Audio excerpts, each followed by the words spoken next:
अस्सलाम नाजरीन, मैं हूं बैरिस्टर शहजाद अकबर और आप देख रहे हैं मेरा यूट्यूब चैनल। नाजरीन, आज का जो वीलॉग है ये एक सिचुएशनल है जो एक पूरी इस वक्त मुल्क की हाजिर सिचुएशन का अहाता करता है। मेरे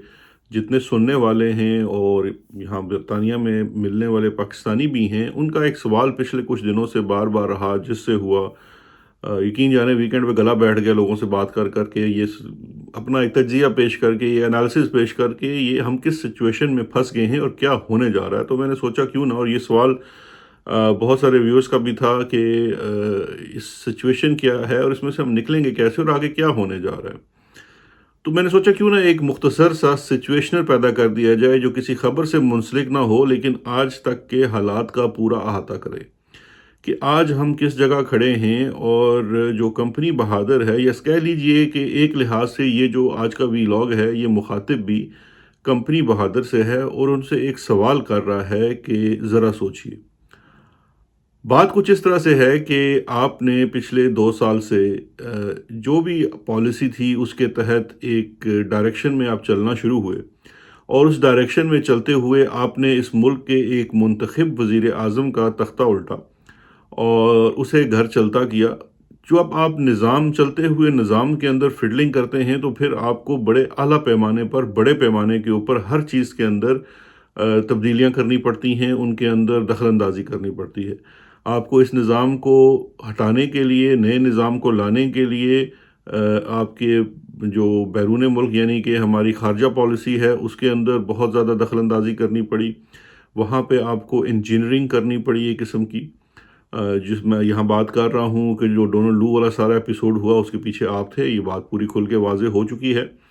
और उसके बाद आपने फिर अदलिया के साथ पूरी इंजीनियरिंग की, रातों को अदालतें खुलवाई, फैसले करवाए और आप एक नया निज़ाम लेकर आ गए। आपका ये ख्याल था कि लोग इमरान खान को भूल जाएंगे और बात यहाँ ख़त्म हो जाएगी। वो बात यहाँ ख़त्म नहीं हुई। उसके बाद आपके अंदाज़े और आपकी की हुई जो गेम प्लानिंग थी उससे कुछ चीज़ें हट गई। एक चीज़ ये हट गई कि इमरान खान ने तकरीबन सारा सच जो है वो आवाम से बोल दिया और उसने फ़ैसला कर लिया कि खड़ा हो जाएगा। और फिर उसको इत्तेफाक से, या कह लीजिए, या पाकिस्तान में पहली दफ़ा एक रिस्पॉन्स मिला आवाम की जानिब से, और वो रिस्पॉन्स ऐसा था जिसने इमरान खान की हिम्मत और हौसला बढ़ाया और वो फिर डट कर खड़ा हो गया। और फिर जब वो डट के खड़ा हुआ तो फिर बहुत लोग उसकी मावनत को आए, लोग निकले और आम लोग निकले, और यकीन जाने ऐसे लोग निकले जो कभी भी पाकिस्तान तहरीक इंसाफ के साथ मुंसलिक नहीं थे, सपोर्टर नहीं थे। ये सारे इंडिपेंडेंट वोटर्स हैं जो सिचुएशन के ऊपर, या आप कह लीजिए कि किसी इशू के ऊपर जो है वो वोट करते हैं या अपना रवैया या राय बनाते हैं। ये आज़ाद लोग हैं। वो सारे लोग इमरान खान के साथ शामिल हो गए और फिर करते करते देखिए, पंजाब में आपने ज़मीनी इलेक्शन में एक दफ़ा अपनी ताकत कुव्वत, जिसका आपको बहुत मान है, उसको आजमाया जब ज़मीनी इंतखाबात हुए, और तमाम तर ताकत और कुव्वत आपके पास होने के बावजूद इमरान खान 2/3 अक्सरियत से वो सीटें जीत गया। उसके बाद आगे चलते हुए आपने फिर अपनी ताकत आजमाई, आपने उसकी जमात तोड़ दी। आपने उसकी जमात में बहुत सारे लोगों को, जो कुछ आपके साथ पहले से मिले हुए थे या नहीं थे, या डर खौफ से, या जिस तरह से भी,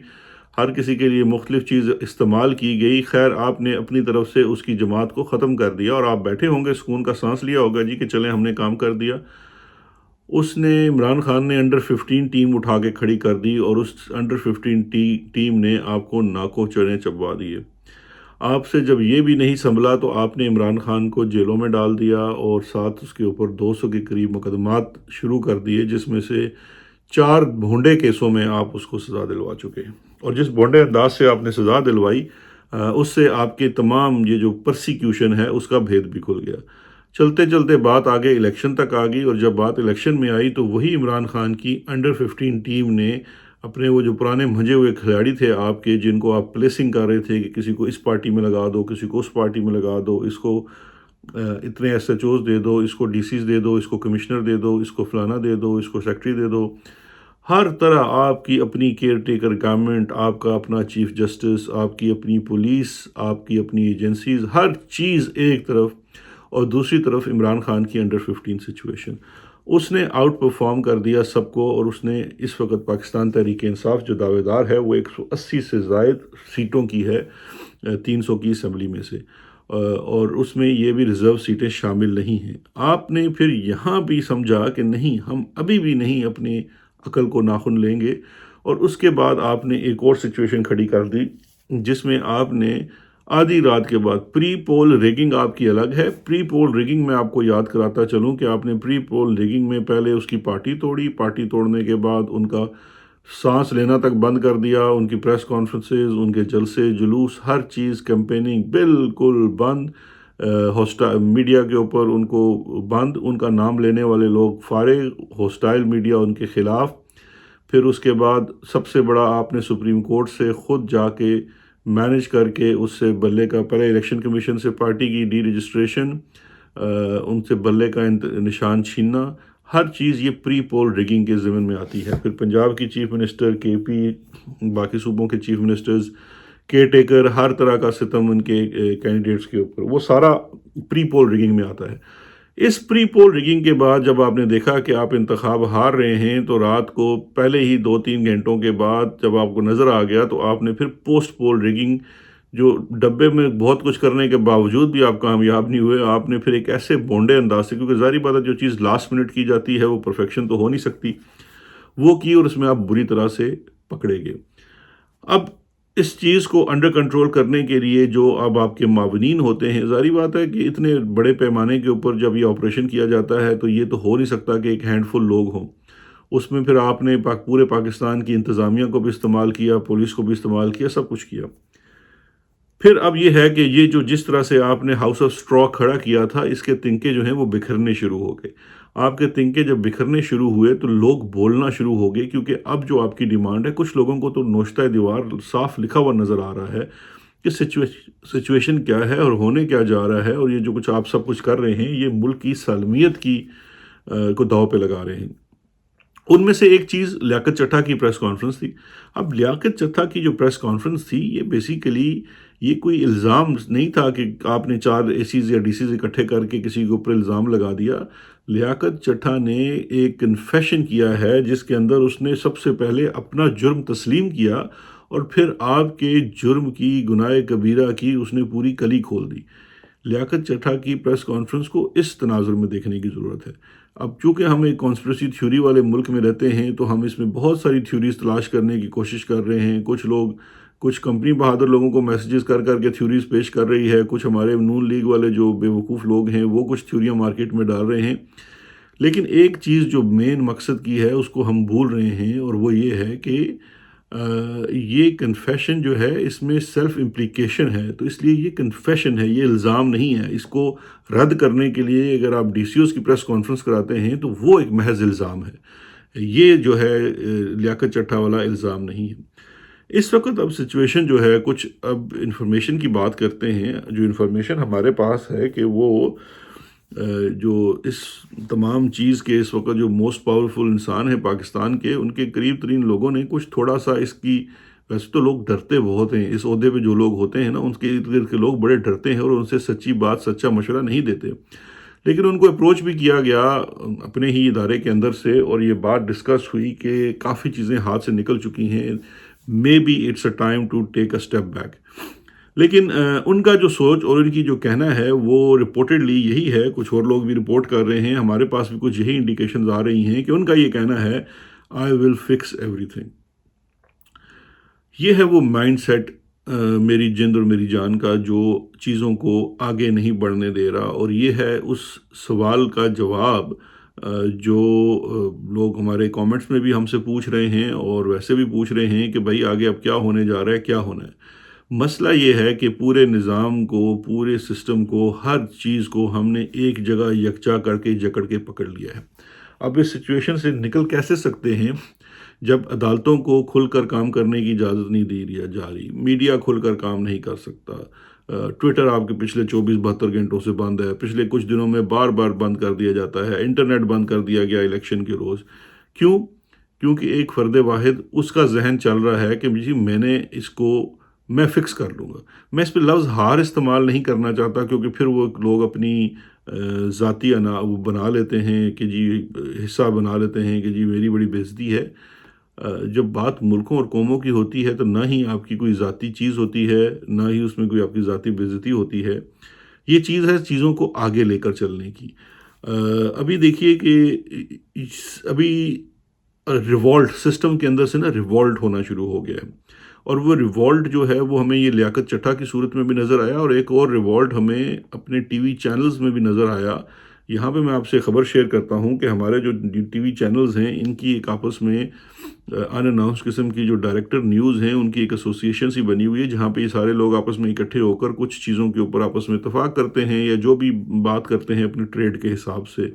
उसको शायद ये अमेंड या इमेंड, ये ए से या ई से इसको उन्होंने कुछ नाम भी रखा हुआ है। अब वो जो सारे डायरेक्टर न्यूज़ हैं उन्होंने 2-4 रोज़ कबल ये जो इलेक्शन के बाद आपस में जब बातचीत की तो उसमें बड़ा डिस्कस हुआ कि ये इतने इवेंट्स हो रहे हैं मुल्क में and we are not reporting news. हम न्यूज़ चैनल हैं, हम न्यूज़ का कारोबार करते हैं, न्यूज़ सारी चली गई है सोशल मीडिया पे, न्यूज़ इस वक्त चल रही है, बिक रही है ट्विटर के ऊपर, न्यूज़ चल रही है यूट्यूब के ऊपर, फेसबुक के ऊपर। चैनल्स तो न्यूज़ नहीं दिखा रहे, ये तो प्रोपेगेंडा बन चुका है, पीटीवी बन चुका है, चैनल प्रोपेगेंडा बन गया है एसपीआर वालों का। वहाँ से जो वो जनरल मुश्ताक साहब फरमाते हैं ये उसको चलाते हैं, जो जिससे वो रोक देते हैं वो रुक जाते हैं। तो ऐसे तो ये हमारा कारोबार नहीं चलेगा, ये हमारा ब्रेड एंड बटर भी ख़त्म हो जाएगा। तो काफ़ी बहस हुई और बड़ा हुआ कि जी ये बड़ा इवेंट है, पीटीआई की प्रेस कॉन्फ्रेंस है, ये चीज़ है, और जो इस वक्त न्यूज़ है उसको हम क्यों ना चलाएं। तो फिर सब में ये फैसला हुआ कि जो पहले स्टेप के तौर पर पीटीआई जो प्रेस कॉन्फ्रेंस कर रही थी कल परसों जो उन्होंने की थी, जो दो दो या 3 दिन पहले वो लाइव चली थी, आपको याद होगा, जो फॉर्म 45 से मुतल्लिका थी। और वो इन्होंने सब ने आपस में एका करके, एक तो ये था कि जब सब चलाएंगे तो हमारे खिलाफ कैमरा क्या कर पाएगा, और दूसरा ये है कि ये न्यूज़ है, हमारा काम है, हमने न्यूज़ रिपोर्ट करनी है, बिकॉज हमारा चैनल लोग तब देखेंगे अगर हम चाहते हैं कि हमें इश्तिहारात मिलें तो हम वो चीज़ दिखाएंगे जो मुल्क में हो रही है। अगर हम नहीं दिखाएंगे तो लोग सोशल मीडिया पर जाकर देख लेंगे। वो तो फिर पीटीआई का जो अपना सोशल मीडिया है वो सबसे ज़्यादा देखा जाता है इस वक्त, क्योंकि वो लाइव ट्रांसमिशन थ्रू इंटरनेट कर रहा होता है। तो इस चीज़ को सामने रखते हुए उन्होंने फैसला किया जी कि हम तो ये चलाएंगे। इसके बाद लियाकत चड्ढा की प्रेस कॉन्फ्रेंस, ये सिस्टम का रिवॉल्ट है। अब आप डरें उस वक्त से कि जब आप ही का कोई मेजर या कर्नल जो है वो आके कोई प्रेस कॉन्फ्रेंस करके आपका जो है वो तमाम खोल के मामला ना रख दे। तो लिहाजा, और फिर एक और चीज़ देख लीजिए कि हमारे जो ये जो रिटायर्ड फौजी अफसरान हैं वो भी इस वक्त आपके साथ चलने से आ रही हैं। वो इस वक्त आपके साथ चलने को तैयार नहीं हैं, उनको तो खामोश तो बिठा दिया गया है, उनको बड़ी धमकियां दी गई हैं कि जनाब आपकी पेंशन बंद कर देंगे, आपका सीएमएच बंद कर देंगे, और आपकी जनाब बच्चों को नौकरियों से निकलवा देंगे क्योंकि आपने हमारा रसूख इस्तेमाल करके उनको नौकरियों पर रखवाया वगैरह वगैरह। ये तमाम चीज़ों करके आपने उनको खामोश तो बिठा दिया, और आप उनको जब कहते हैं हमारा बयानिया बनाने में मदद करो तो वो उसमें 99% लोग जो हैं वो इनकारी हैं, और वो इस चीज़ से आ रही हैं कि बयानिया है ही कोई नहीं तो हम बेचें क्या। तो लिहाजा ये जो माइंड सेट है, और इस वक्त जिस सिचुएशन में हम फंसे हुए हैं, अगर आप मुझे सच मानिए तो मैं आपको नहीं बता सकता जी कि ये होने जा रहा है। क्योंकि मुझे, देखिए जुडिशरी तो है नहीं ना पाकिस्तान में, there is no hope in judiciary. जो तमाम चीज़ें हैं वो एक जगह एक महवर पे फंसी हुई हैं। अब इस वक्त मुकाबला हो गया है पाकिस्तान की अवाम का एक शख्स के साथ। अब बात यह है कि मुझे इनसे बार बार यही मैं बात करता हूँ कि ठीक है, आप ताकत और क़ुव्वत के बलबूते पर इलाके और दूसरी जगहें तो मुल्क तो फ़तह कर सकते हैं, अपनी कौम को फ़तह नहीं कर सकते। ये जिसके साथ आप हालते जंग में आ चुके हैं, ये आपकी अपनी कौम है, ये आपके अपने लोग हैं, ये आपके घर के लोग हैं। इन्हें आप ताकत, क़ुव्वत और उस चीज़ों से, दोस्त धांधली से 4 दिन खामोश तो बिठा सकते हैं, उन्हें फ़तह नहीं कर सकते। इसलिए इस ज़ुहम को जाने दीजिए कि जी आई विल फिक्स एवरीथिंग। मामले को आगे बढ़ने दें, take a step back, judiciary को आज़ाद करें, और जो फैसला मेरिट पे होता है उसको होने दें, और मुल्क में पॉलिटिकल स्टेबिलिटी को आने दें। क्योंकि अगर आप इस वक्त दोस्त धांधली में जो आपका मंसूबा है कि अगले 1 हफ्ते के अंदर आप एक रिलक्टेंट हुकूमत, जिसे कहते हैं ना कि ज़बरदस्ती की शादी तो आप करवा देंगे, जिसमें ना दूल्हा राज़ी है ना दुल्हन राज़ी है, और उनको बिठा देंगे आप उसके अंदर, तो फिर उस शादी के बाद उस घर के अंदर वही होगा जो एक ज़बरदस्ती की शादी में जो जिस किस्म का माहौल होता है, रोज़ स्यापा, रोज़ लड़ाई, रोज़ झगड़ा, और फिर ये सिचुएशन और ये चलता रहेगा। और उस इंस्टेबिलिटी के अंदर हम कभी भी अपनी वो जो जो रोड है, जिस डायरेक्शन के ऊपर आपने चलना है इकोनॉमिक स्टेबिलिटी के लिए, हम नहीं चल सकेंगे। तो ये है जनाब सिचुएशन। और जो मेरी जिंद मेरी जान है, जब तक वो नहीं मानते کہ جناب چیزوں کو چلنے دینا ہے، میں ان تمام چیزوں کو اپنے سحر سے آزاد کرتا ہوں، تب تک ہم اس مصیبت میں پھنسے رہیں گے، نہ اس میں یہ جوڈیشری کچھ کر پائے گی۔ اور میں نے اس پوری سچویشن میں انٹرنیشنل چیزوں کو کور اس لیے نہیں کیا یا اس پہ بات اس لیے نہیں کی کہ اس سچویشن میں ہم پھنسے بھی اپنے کرتوتوں سے ہیں اور ہم نے نکلنا بھی ڈومیسٹکلی ہے۔ انٹرنیشنل جو چیزیں ہیں وہ کسی حد تک رول ادا کریں گی، اس کی ایک بہت بڑی وجہ یہ ہے کہ انٹرنیشنل قوتیں پاکستان میں انٹرسٹڈ ضرور ہیں، لیکن اتنا انٹرسٹڈ نہیں ہے کہ آؤٹ آف دا وے جا کے ہمارے معاملات درست کریں۔ ہمارے معاملات، ہماری جند، ہماری جان اور ہم خود پاکستانی عوام آپس میں مل بیٹھ کر کچھ اس کو درست کریں گے، یا پھر عمران خان جو ہے وہ آ کے ایک بہت بڑی کلیمنسی کا اعلان کریں کہ جی کسی کو کچھ نہیں کہا جائے گا، تو شاید معاملات کچھ آگے بڑھ سکیں۔ تو یہ سچویشن ڈومیسٹکلی ہی ریزالو ہونی ہے۔ اپنا بہت خیال رکھیے گا، خبروں کے ساتھ پھر شام کو آپ بات کریں گے۔ شکریہ، خدا حافظ۔